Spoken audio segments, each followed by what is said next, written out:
أبي سعيد رضي الله تعالى عنه أنهما شهد على رسول الله صلى الله عليه وسلم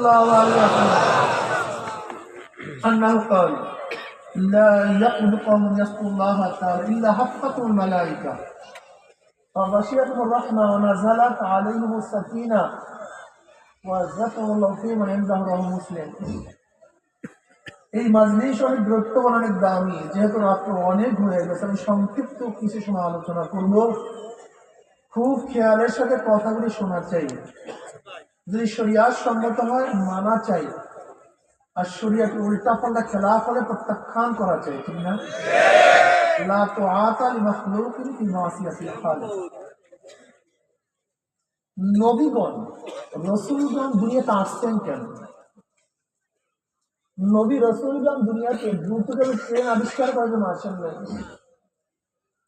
বিমান বানাবার জন্য আসেন নাই, কম্পিউটার বানাবার জন্য আসেন নাই, নাকি ভাই? ওই দুবাইয়ের বুর্জ আল খলিফা বড় উঁচু বিল্ডিং বানাবার জন্য নবী রাসূলগণ দুনিয়াতে আসেন নাই। নবী রাসূলগণ দুনিয়াতে আসছেন মানুষকে অমানুষদেরকে মানুষ বানাবার জন্য। বলেন কিসের জন্য? তুমি বলো বাবা, কিসের জন্য আসছে? বলো। মানুষ রূপী অমানুষদেরকে, এইটা মাথার মধ্যে ঢুকান, এটা পয়েন্ট, এইটাকে আলোচনা হবে। মানুষ রূপী অমানুষ, তার মানে হলো এই অবয়বের নাম মানুষ না, এই চেহারার নাম মানুষ না,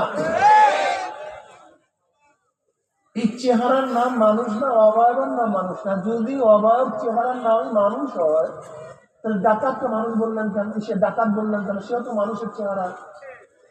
চোরকে চোর বললেন কেন? তার চেহারাও তো অনেক সুন্দর। কি বলা দিন না? দেখেন মানুষের কি অমানুষটা কেমন।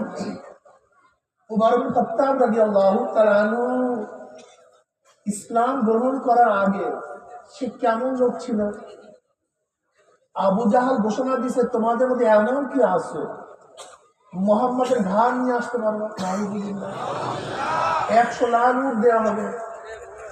ওমর ইবনে খাত্তাব বললেন, আমি তৈয়ার, উট জোগাড় রাখো, কার দরকার নেই, আমি নিয়ে আসতেছি।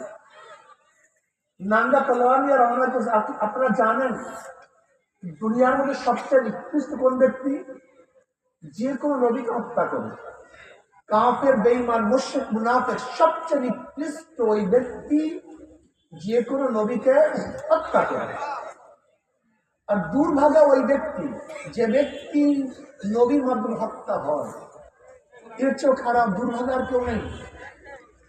সবচেয়ে নিকৃষ্ট যে নবীকে হত্যা করে, ওমর ইবনে খাত্তাব রাদিয়াল্লাহু তাআলা আনহু সাইয়্যিদুল আম্বিয়া, সরদার দু আলমকে হত্যা করার জন্য রওনা করছে। লোকটা ভালো না খারাপ? কথা বলে না কেন? জঙ্গল খারাপ। কিন্তু ঈমান আনার পরে লোকটার অবস্থাটা কেমন হচ্ছে? আপনাদের সবচেয়ে 1 নম্বরের মানুষ কারা? নবীরা। ওলি, গাউস, কুতুব, মুহাদ্দিস, মুফতি, সমস্ত মানুষের চেয়ে শ্রেষ্ঠ মানুষ হলো নবীগণ। তাদের চেয়ে কেউ দামি নেই। যে ওমরের গল্প এইমাত্র বললাম, সেই ওমর সম্পর্কে নবী আলাইহিস সালাতু ওয়াস সালাম ফরমান, আমার পরে কেউ নবী হলে ওমর নবী হয়ে যেত। কি বুঝলেন? ঈমান আনার আগে ওমরের চক্ষু ছিল 2টা, ঈমান আনার পরে ওমরের চক্ষু 4টা হয়ে গেছে। ঈমান আনার আগে ওমরের কান ছিল 2টা, এখন হয়ে গেছে 4টা, ঠিক না? তার চেহারা সৌন্দর্য বেড়ে গেছে, ওমর লম্বা হয়ে গেছে, হাত 10টা হয়ে গেছে, পাও 6টা হয়ে গেছে, অনেক বড় ধনী হয়ে গেছে। ঘটনা কি? ওমরের মধ্যে পরিবর্তনটা কিসে আসছে? মাথার মধ্যে।